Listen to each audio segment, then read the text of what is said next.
Night addition में हम आपको खुशामदीद कहते हैं। नाजरीन, हुकूमत पर मैंडेट चोरी का इल्ज़ाम लगाकर सिंध में पाकिस्तान तहरीक इंसाफ ने सेनेट इलेक्शन का बायकॉट कर दिया। इलेक्शन के करीब आके ये फैसला क्यों किया गया, इस पर सवाल उठ रहे हैं। पंजाब और केपी में क्या पीटीआई इलेक्शन बायकॉट का रिस्क लेगी? तहरीक इंसाफ की जो अपने अंदर की जो एक तकसीम है, तहरीक इंसाफ की आपस के जो इख्तलाफात हैं, वो क्या तहरीक इंसाफ को ये अपोजिशन का जो एक रोल होता है, कामयाब रोल अपोजिशन का, क्या वो रुकावट नहीं बनेंगे? उनके आपस के इख्तलाफात, आपस की तकसीम, आप देखें जो 6 जजेस के ख़त का मामला है, इसमें तहरीक इंसाफ के जो लोग हैं, हामिद खान साहब कुछ कहते हैं, शेर अफजल मरवत साहब कुछ कहते हैं, नईम हैदर पंजोता साहब कुछ कहते हैं। तो इतनी ज़्यादा जहाँ डिवीज़न हो पार्टी के अंदर, कहते हैं ना घर के अंदर जब लड़ाई हो तो बाहर का जो दुश्मन है वो वैसे ही शेर हो जाता है।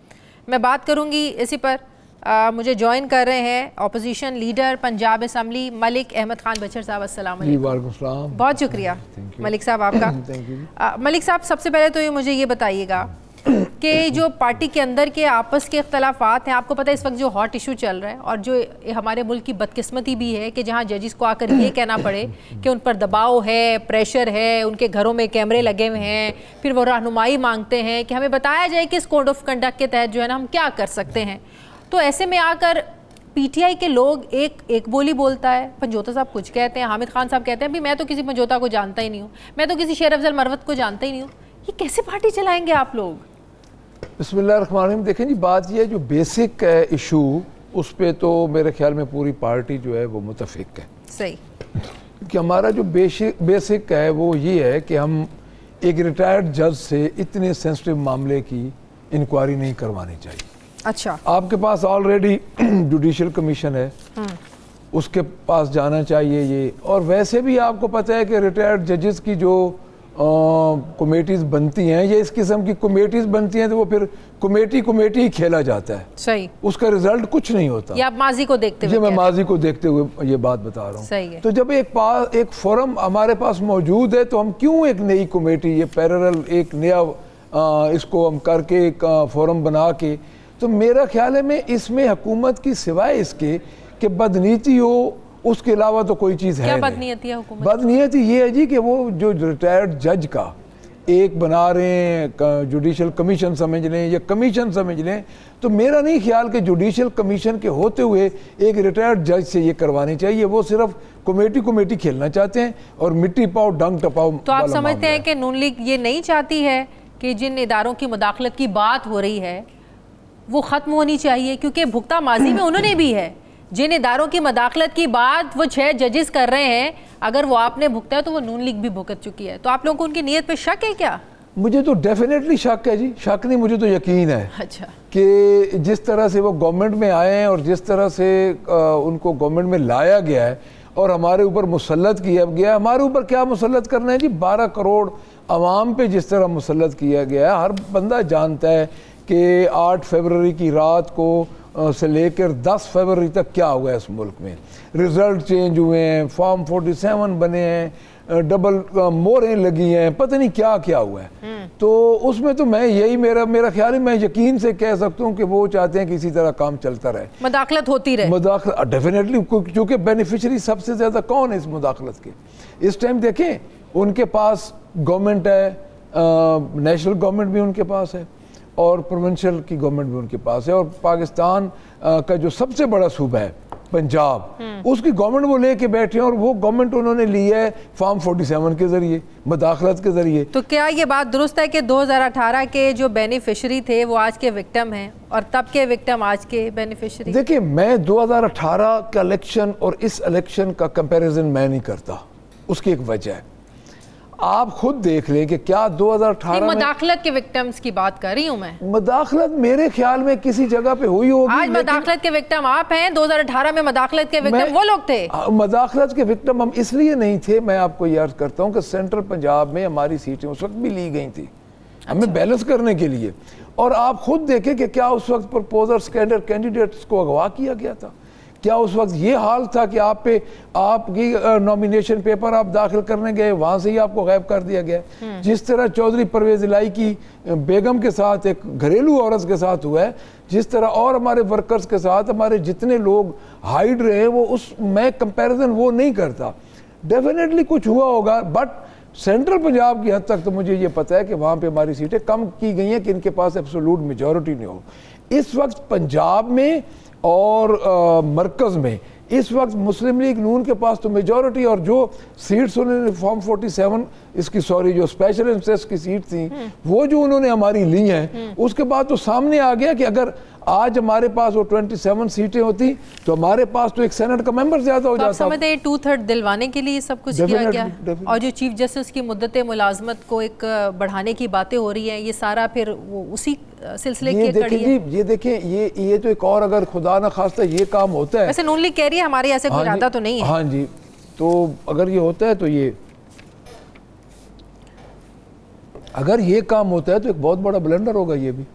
तो आपको लगता है ये होने जा रहा है? नहीं, मेरा नहीं ख्याल है। हाँ, ये तारड़ साहब ने कहा है कि हम लोग ये नहीं काम मेरा नहीं, अगर ये करते हैं तो छोटा सा जो बारीक सा पर्दा है वो भी खत्म हो जाएगा। सही है, वो बिल्कुल वही सही कहा, थोड़ा सा जो होल है वो भी खत्म हो जाएगा। केपीके में कब तक आप लोग इजलास बुलाएंगे नहीं, और कब तक इस तरह की सिचुएशन रखेंगे? इलेक्शन कमीशन ने तो कह दिया कि भाई हम तो इलेक्शन नहीं कराएंगे वहाँ पे फिर सेनेट के।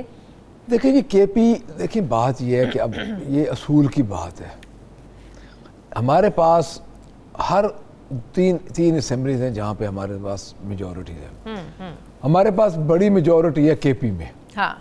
उसके बाद हमारे पास राउंड अबाउट 100 सीट्स हैं नेशनल असेंबली में, 106-7 सीट्स हैं पंजाब में। हाँ। अच्छा, पंजाब में उन्होंने हमें टीका लगाया, उनकी अपनी गवर्नमेंट थी, उन्होंने इजलास बुला लिया, सारा कुछ कर दिया। और नेशनल असेंबली में भी उन्होंने यही किया कि उन्होंने वो सीट्स ले ली। अब केपीके को करना चाहिए, रेजिस्ट करना चाहिए, मैं इस हक में हूँ कि इलेक्शन कमीशन अगर एक और गैर कानूनी काम करने जाता है तो करे, बट इसका ये मतलब नहीं है कि वो उधर से भी हमारी सीटें छीन ले। अच्छा, ये रेजिस्ट करें, आप इजलास ना बुलाएं, और वो मेरा तो ख्याल है कब तक? देखिए अब हम कुछ तो करेंगे ना जी, हम किसी हद तक तो ये किसी जगह पे तो बात रुकेगी, लेकिन इतनी नाइंसाफी कि आप देख लें कि अभी 100 सीट्स उन्होंने 88 सीट्स हमारी टोटल बनती हैं। हाँ।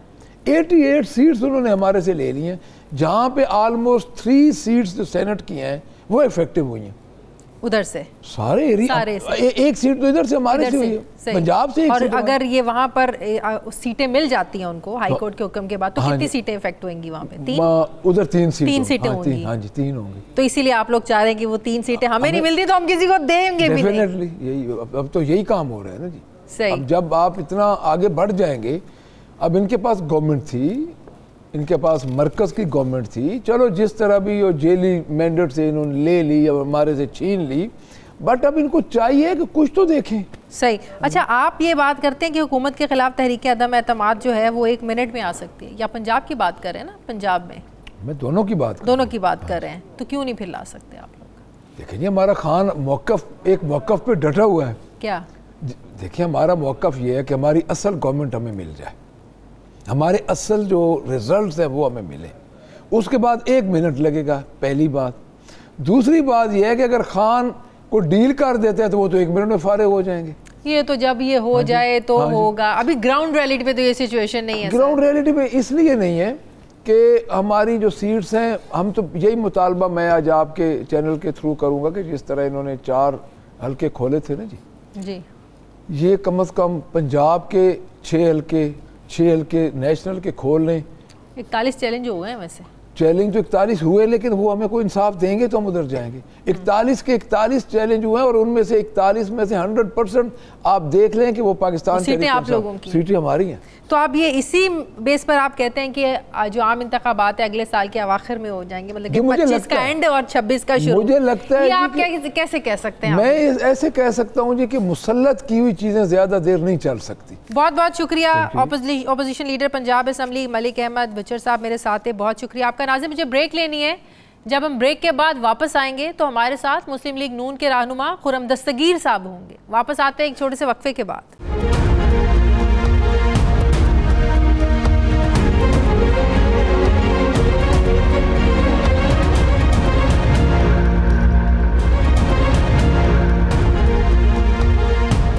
ब्रेक के बाद एक बार फिर से आपको खुशामदीद कहते हैं। नाज़रीन, ये बात तो हकीकत है कि मियां नवाज शरीफ साहब तो 4 टाइम प्राइम मिनिस्टर बनने की यकीन दहानियाँ सोच कर ये पाकिस्तान उतरे थे, लेकिन फिर 8 फरवरी के इलेक्शन होते हैं तो सारे उनके ख्वाब अधूरे रह जाते हैं, जो प्लान्स हैं वो धरे के धरे रह जाते हैं, यकीन दहानियाँ धोखा लगने लगता है।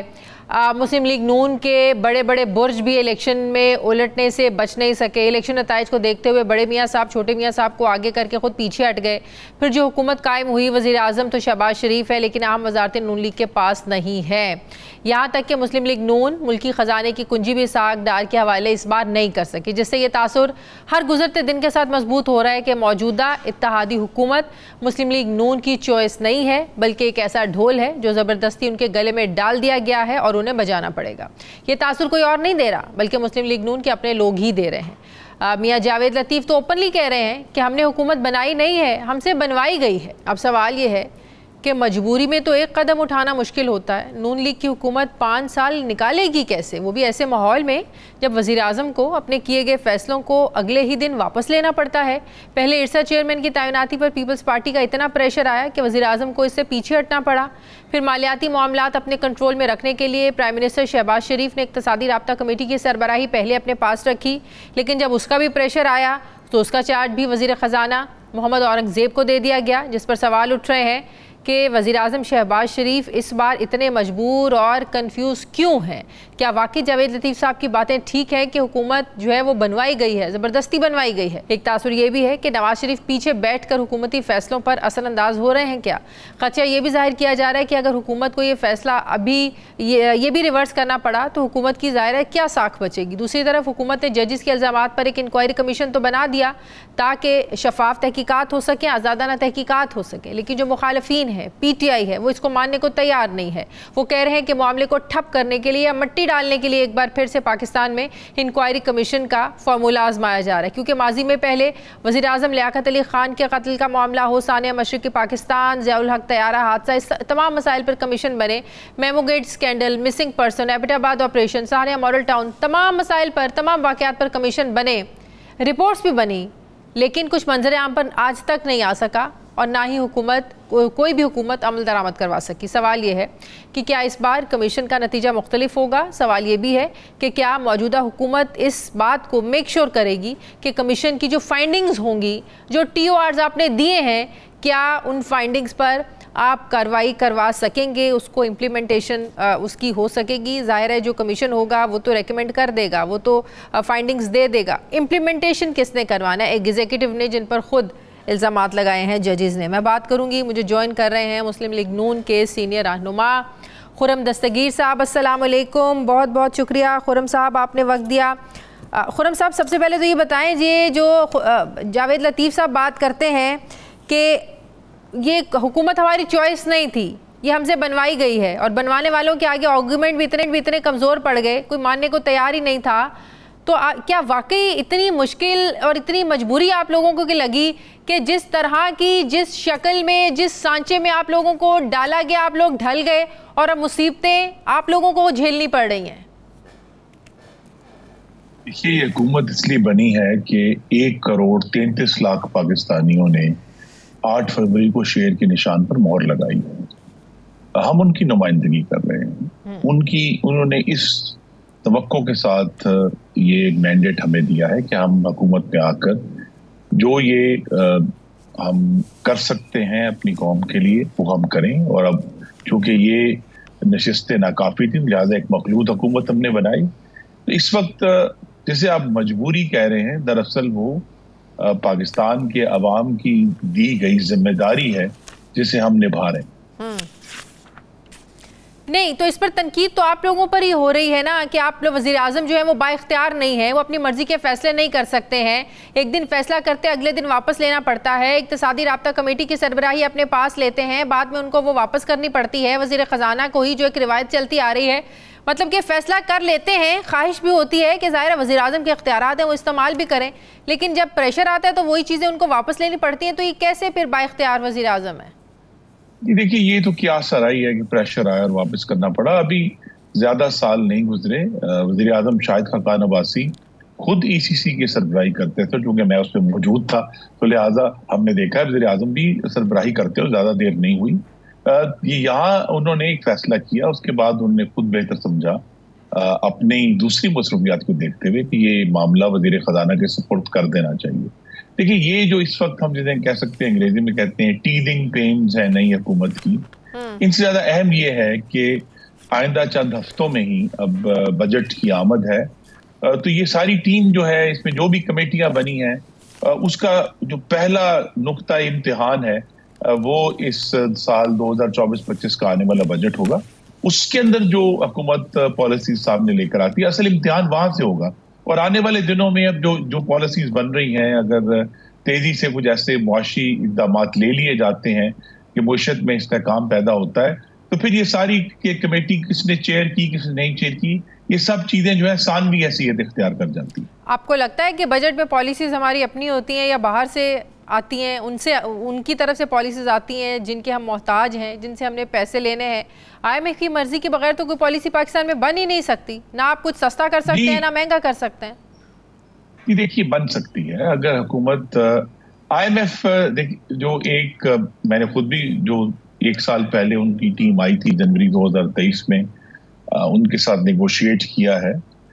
उनका मुतालबा ये नहीं है कि आप ये चीज महंगी करें या आप ये चीज सस्ती करें। उनका मुतालबा ये है कि आप अपनी जो कर्ज वापस करने की सलाहियत है उसको बढ़ाएं। उनका जो इंटरेस्ट है वो सिर्फ कर्ज की वापसी में है। तो लिहाजा पाकिस्तान में हमारे ऊपर हम हर दफा एक आसान रास्ता इख्तियार करते हैं, क्योंकि हमारे पास उस वक्त तो खासतौर पर पिछले साल जबकि इलेक्शंस चंद महीनों की दूरी पर थे, तो उसका बड़ा एक सियासी प्रेशर था। अब जबकि हुकूमत के सामने अगले 5 साल का पूरा एक टेन्योर मौजूद है, तो ऐसे फैसले किए जा सकते हैं जो आर्जी तौर पर गैर मकबूल हों, लेकिन लॉन्ग टर्म में उनके फवायद हों। और मैं उसकी मिसाल दूंगा, जो 2013 में हुकूमत बनते ही हमने IMF से एग्रीमेंट किया था। शुरू में हमें बिजली की कीमतें बड़ी बढ़ानी पड़ी थी और उस पर इसी तरह बहुत एतराज भी आया था, लेकिन उस 3 साल के मुकम्मल होने तक पाकिस्तान में महंगाई जो है वो रिकॉर्ड कम सतह पर आ चुकी थी, 2.8%, और पाकिस्तान में ग्रोथ दोबारा शुरू हो गई थी। तो लिहाजा अगर वक्त हो तो ऐसी पॉलिसियां बनाई जा सकती हैं जिसके जरिए आप IMF, ठीक है, उसके साथ आपने तो ये मेंटली आवाम को प्रिपेयर किया जा रहा है कि महंगाई भी होगी, बिजली भी महंगी होगी, गैस तो ऑलरेडी इतनी महंगी हो चुकी है। जी, तो मेंटली हमें ये नहीं, मेंटली ये प्रिपेयर करना है कि अभी फौरी तौर पर तो बड़ा रिलीफ नहीं होगा, लेकिन अगला साल का जो आगाज है, 2025 का आगाज है, उस वक्त तक हम ये तवक्को कर रहे हैं इंशाल्लाह कि पाकिस्तान की मुआशरत में इस्तेहकाम आएगा। तो लिहाजा जो आप समझते हैं कि सियासी इस्तेहकाम के बगैर मुआशी इस्तेहकाम आ सकता है पाकिस्तान में? सर जी, नहीं आ सकता, लेकिन सियासी इस्तेहकाम बहुत हद तक मोहम्मद नवाज शरीफ और अब सदर आसिफ जरदारी के हाथ में है, क्योंकि अब दोनों हजरात जो हैं वो मुल्क के आला तरीन ओहदों पर बैक वक्त फाइज हैं। तो लिहाजा उनके दरमियान तो अब कोई ऐसी दीवार नहीं है जिसे चंद मिनटों के टेलीफोन से, या एक दूसरे के घर भी जो है वो कहते हैं ना 500 गज के अंदर अंदर हैं। तो इनका जो आपस में एक बेहतर वर्किंग रिलेशनशिप है बतौर सदर और वजीर आजम और बतौर सरबराह अपनी सियासी जमात के, यही जमानत बनेगा सियासी इस्तेहकाम की। तो लिहाजा सदर जरदारी का अब उस ओहदे पर फाइज होना, मुंतखब होना ही हुकूमत के इस्तेहकाम की अलामत है। तो इसका मतलब है कि पीपल्स पार्टी का इस सारे सिस्टम में इन रहना, जरदारी साहब का सदर मरना, ये हुकूमत की कामयाबी की और मुद्दत पूरी करने की जामिन है। जी, ये एक इंडिकेशन है कि जब दोनों जमातों के संजीदा स्टेक्स हैं मौजूदा बंदोबस्त को आगे लेकर चलने के, जो जमहूरी हुकूमत मुंतखब हुई है, तो लिहाजा जब दोनों जमातों के सीरियस स्टेक्स हैं तो फिर दोनों का इंटरेस्ट इसी में है कि ये जो एक हुकूमत कायम हुई है वो आगे चले। और मैंने शायद आपके प्रोग्राम में पहले भी कहा था कि अगले साल के आगाज तक, या शायद इतनी देर भी ना लगे, जब इस मुआशरत का इस्तेहकाम नजर आएगा तो पाकिस्तान पीपल्स पार्टी काबीना में भी जो है अपना हिस्सा ले लेंगे। वो सारे रहनुमा बहुत जो मेन फेसेस हैं मुस्लिम लीग नून के, जो इलेक्शंस हारे लेकिन अब उन्हें कोई ना कोई ओहदा देने की तैयारी हो रही है। राना सनाउल्लाह साहब के बारे में भी खबरें आ रही हैं कि उनको भी ओहदा दिया जा रहा है पंजाब में। खुर्रम दस्तगीर साहब को क्या कुछ मिलने जा रहा है? कहीं आपको एडजस्ट कर रहे हैं? जी, ये तो कायदीन की सोच पर मुनसर है। मैं अपनी राय का बार बार इजहार कर चुका हूँ कि हम पार्लियामान में हो या ना हो, ओहदा हो या ना हो, लेकिन वफाक में और पंजाब में जो मुस्लिम लीग नून की हुकूमतें कायम हैं, उनको मजबूत करना, उनको कंट्रीब्यूट करना और उनके जरिए पाकिस्तान के जो अवाम जख्म है, उनके जख्मों पर मरहम रखना हम सब की जिम्मेदारी है और हमें वो पूरी करनी चाहिए। सही। ये जो 6 जजेस के खत का मामला है, कमीशन भी बना दिया है, लेकिन तहरीक इंसाफ इस कमीशन को मानने को तैयार नहीं है कि एक रिटायर्ड जज की सरबराही में आप कमीशन बना रहे हैं। हाजिर सर्विस जजेस जो हैं वो कैसे सामने उनके पेश होंगे। उन्होंने तो तजावीज़ मांगी थी सुप्रीम जुडिशल काउंसिल से, जुडिशल कन्वेंशन बनाने का उन्होंने मुतालबा किया था, जुडिशल कन्वेंशन बुलाने का मुतालबा किया था, उनके किसी मुतालबे पर गौर नहीं हुआ, उल्टा कमीशन इस पर बना दिया गया। और कमीशन की जो तारीख है, हिस्ट्री है पाकिस्तान में, वो भी किसी से ढकी छुपी नहीं है। अगर किसी मामले को दबाना तो आप कमीशन उस पर बना दें, ना कोई रिपोर्ट सामने आती है, ना इम्प्लीमेंटेशन होती हैं। तो तहरीक इंसाफ के जो ये तहफ़्फ़ुज़ात हैं, क्या वो दुरुस्त नहीं है?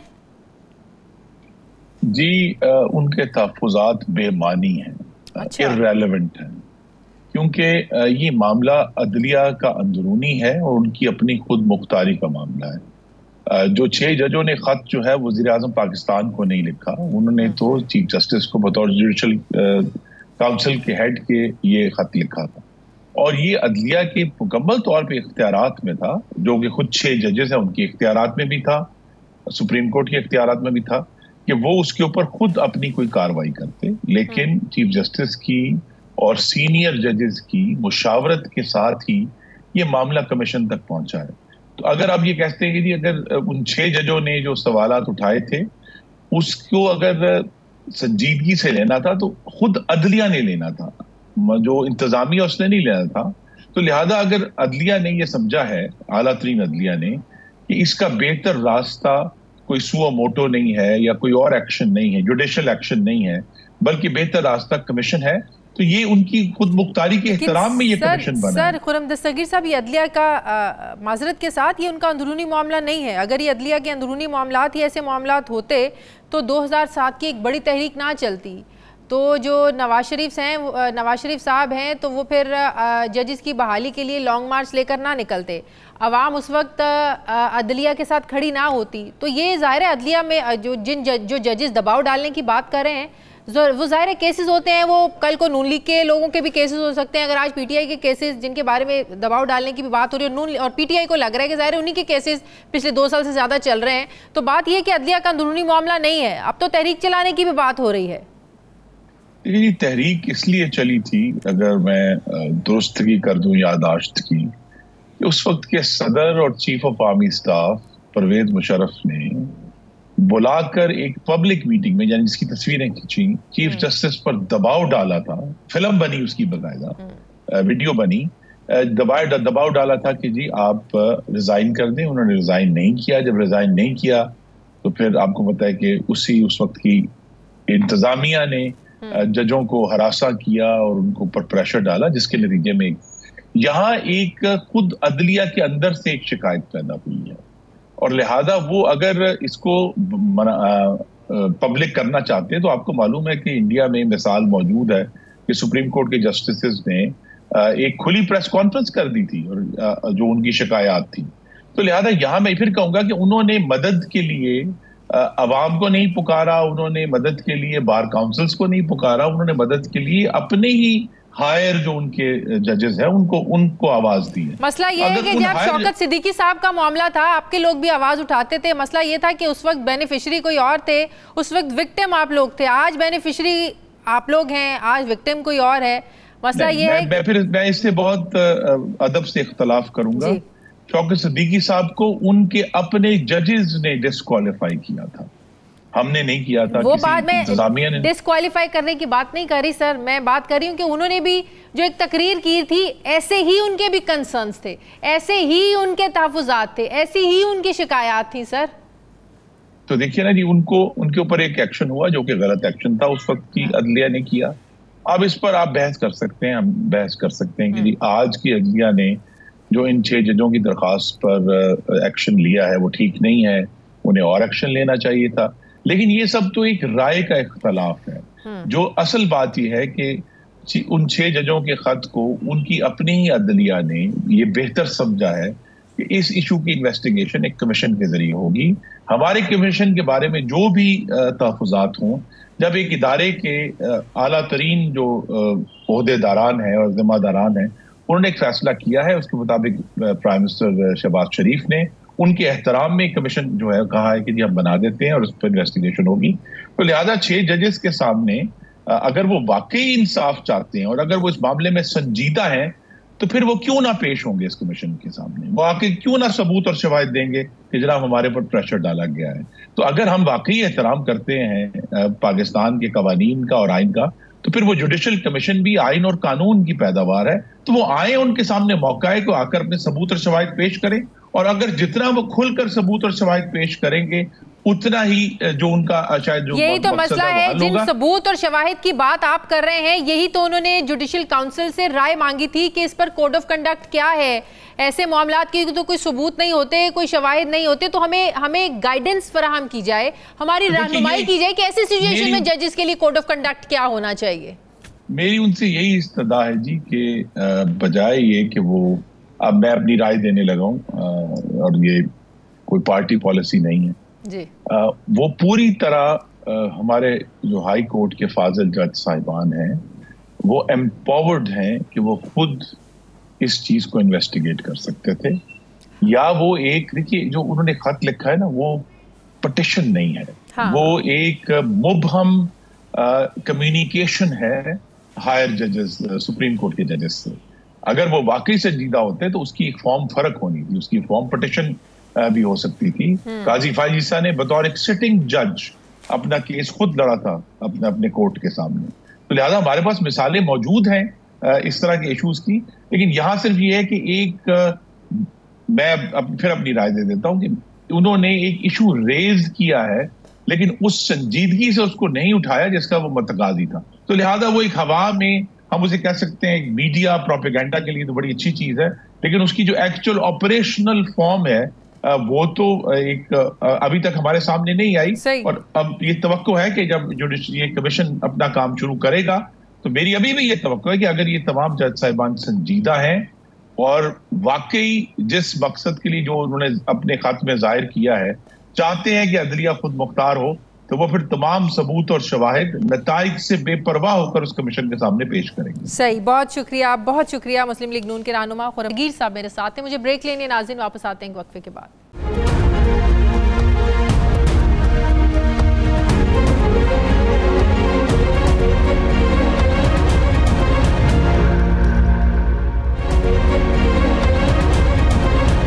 ब्रेक के बाद एक बार फिर से आपको खुशामदीद कहते हैं। नाज़रीन, सेनेट इंतखाबात को लेकर खैबर पख्तूनख्वा हुकूमत और इलेक्शन कमीशन में ठन गई है। सूबाई हुकूमत मखसूस नशिस्तों पर मुंतखब अरकान के हल्फ में ज़ाहिर है रुकावटें खड़ी कर रही है। तो इलेक्शन कमीशन ने भी फैसला सुना दिया है कि अगर मखसूस नशिस्तों पर हल्फ नहीं लिया गया तो सूबे में सेनेट का इलेक्शन मुलतवी कर दिया जाएगा। इलेक्शन कमीशन ने सेनेट इलेक्शन मुलतवी करने से मुतालिक अपने फैसले में कहा है कि किसी वोटर को वोट डालने के हक से महरूम नहीं किया जा सकता।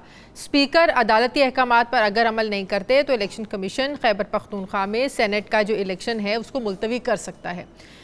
दूसरी तरफ आजम सवाती के वकील ने इलेक्शन कमीशन का फैसला पेशावर हाई कोर्ट में चैलेंज कर दिया है। दरखास्त में ये मौक़िफ़ अपनाया गया है कि इलेक्शन कमीशन का फैसला है जो है गैर कानूनी है, जिससे सेनेट का इलेक्शन मुतासर होगा। इलेक्शन कमीशन ने सेनेट उम्मीदवारों को सुने बगैर फैसला जारी किया है। इंतखाबात को वक्त पर यकीनी बनाना इलेक्शन कमीशन की जिम्मेदारी है। अब सवाल ये है कि क्या मखसूस नशिस्तों पर मुंतखब होने वाले उम्मीदवारों को अदालती अहकामात के बावजूद हल्फ से रोकना इखलाकी, कानूनी और आइनी लिहाज से क्या ये दुरुस्त इक़दाम है? सवाल ये भी है कि क्या इलेक्शन कमीशन का सूबाई हुकूमत के रद्द अमल में सेनेट इलेक्शन मुलतवी करना क्या ये दुरुस्त फैसला होगा? वाज़ेह रहे कि सेनेट के 48 नशिस्तों में से 18 उम्मीदवार बिला मुकाबला मुंतखब हो चुके हैं, जबकि 30 नशिस्तों पर इंतखाब जो है 2 अप्रैल को होगा। सवाल ये भी है कि सेनेट में बिला मुकाबला मुंतखब होना पाकिस्तान में ये कैसी रवायत है, जबकि माजी में तो यहाँ पे ज़मीरों की बोलियाँ भी लगती रही हैं। KPK हुकूमत और इलेक्शन कमीशन का तनाज़ा क्या रुख इख्तियार कर सकता है? KPK की जो 11 सीटें हैं सेनेट की, अगर यहाँ पर इलेक्शन ना हुआ तो क्या कोई आईनी बहरान पैदा होगा और कब तक ये जो केपी के हुकूमत है वो जो मखसूस नशस्तों के जो लोग हैं उनको हल्फ उठवाने से, उनको हल्फ लेने से रोक सकती है, और ये मामला कैसे ऐसे ही कब तक चलता रहेगा? कंवर दिलशाद साहब मुझे ज्वाइन करें। अस्सलाम वालेकुम, बहुत बहुत शुक्रिया कंवर दिलशाद साहब आपका। कंवर साहब, जैसे कि पहले मैंने कहा कि सेनेट की 48 नशस्तों में से 18 पर तो उम्मीदवार बिला मुकाबला मुंतखब हो गए हैं। अब 11 पर इलेक्शन वैसे ही ख़तरे में पड़ गया है, 30 पर इलेक्शन होना है। तो अब जो इलेक्शन कमीशन केपीके के बारे में कह रहा है कि हम तो यहाँ पर इलेक्शन मुलतवी कर देंगे, तो कि आइनी लिहाज से, कानूनी लिहाज से क्या ये मुलतवी हो सकता है? कब तक ये फिर सिचुएशन ऐसी रहेगी? कोई आइनी कानूनी बहरान पैदा होगा फिर? देखिए, सबसे बड़ी अहम बात यह है कि जब इलेक्शन कमीशन ऑफ पाकिस्तान ने सेनेट का शेड्यूल जारी कर दिया था कि 2 अप्रैल इंतखाबात होने हैं, बाकी 3 सूबे में तो मुकम्मल हो रहे हैं, कहीं बड़ा मुकाबला हो गए हैं, कहीं इंतखाबात हो रहे हैं, लेकिन सबसे बड़ी इसकी अहम जिम्मेदारी ये थी सूबाई हुकूमत खैबर पख्तूनख्वा की, जो उनके जो मिनिस्ट्री लॉर्ड पार्लिमानी अफेयर्स है, उन्होंने एक बाकायदा समरी भिजवानी चाहिए थी गवर्नर को कुछ सूबाई असम्बली का इजलास तलब करने की। लेकिन जहाँ तक ये ख्वातीन की मखसूस नशिस्तों का ताल्लुक है, ये बहरहाल पेशावर हाई कोर्ट भी फैसला कर चुकी है कि इनको जो है वो सुन्नी इत्तेहाद कौंसिल को जो मखसूस नशिस्तें देने का इस्तेकाक नहीं है। तो इन हालात को देखते हुए तो इलेक्शन की पाकिस्तान बाकायदा सेनेट का इलेक्शन मुलतवी कर सकता है, उसके पास इख्तियारात हैं कि जब आप 30 सीटें हैं मखसूस नशिस्तों की, हमारी इत्तला के मुताबिक 26 ख्वातीन की नशिस्तें हैं और 4 जो हैं बाकायदी मिनॉरिटी के शामिल करें या मखसूस टेक्निकल शामिल करें, तो तकरीबन 30 के करीब आती है। अब 30 सीटों को छोड़ के इलेक्शन हो जाना ये एक गैर कानूनी अमल होगा। इसलिए इलेक्शन कमीशन पाकिस्तान ने कहा है कि हम इस इलेक्शन को मुलतवी कर देंगे। तो इलेक्शन मुलतवी करने के तो इख्तियारात हैं। तो इसका मतलब है ये तब तक मुलतवी रहेगा। जाहिर है पीटीआई तो ये चाहती है कि मखसूस नशिस्तों के बारे में अदालतें कोई फैसला दें, उनका हक बनता है, उनकी सीटें हैं, उनको मिलनी चाहिए। तो जाहिर है हुकूमत वहाँ पर उनकी है, वज़ीर आला उनके हैं, स्पीकर उनके हैं, तो कैसे फिर ये मामला जो है ना वो चलेगा? केपी की हुकूमत तो नहीं जाहिर है वो हल्फ उठाने देगी, वो तो पहले कह रहे हैं हमारे हक पे डाका डाला जा रहा है। नहीं, ठीक है, उनका अपना पॉइंट ऑफ व्यू है, सुन्नी इत्तेहाद कौंसिल का अपना नुक्ता नजर है, वो आईनी रुकानी तौर पर वो भी जंग लड़ रहे हैं, लेकिन इस पर हमारी पेशावर हाई कोर्ट तो फैसला एक दे चुकी है। अब ये पेशावर हाई कोर्ट में दोबारा जा रहे हैं। पेशावर हाई कोर्ट का जो फैसला जो है वो भी 1 को आप जो है मंडे को 2 तारीख को इलेक्शन होना है। तो एक पहली तो 1 को और 2 के दरमियान बहुत कम वो रह गया वक्त कि जिसकी बना पर अगर ये फैसला पेशावर हाई कोर्ट का ना आ सका तो फिर वो इलेक्शन के पाकिस्तान ला मोहल्ला इस इलेक्शन को मुलतवी करेगा, मौखर करेगा। लेकिन इस दफा के जो इलेक्शन हुए हैं ये बहुत अजीब और गरीब, इंटरनेशनल लेवल पर भी इसकी जगहसाई हो रही है हमारे इंतखाबात की। लेकिन काम तो करेंगे पाकिस्तान के साथ जो मामलात हैं, ज़ाहिर IMF किसके कहने पे चलता है, वो सारे मामला तो सर ऐसे ही चलेंगे।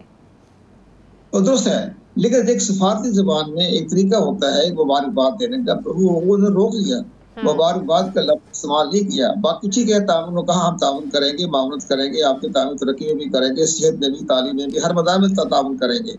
लेकिन ज़ाहिर है मुझे समझ नहीं आती हमें अमेरिका के इस चीज़ को हम क्यों सीरियस ले रहे हैं कि अमेरिका को बड़ा कंसर्न है जी पाकिस्तान में इंतखाबात सही हुए या नहीं हुए।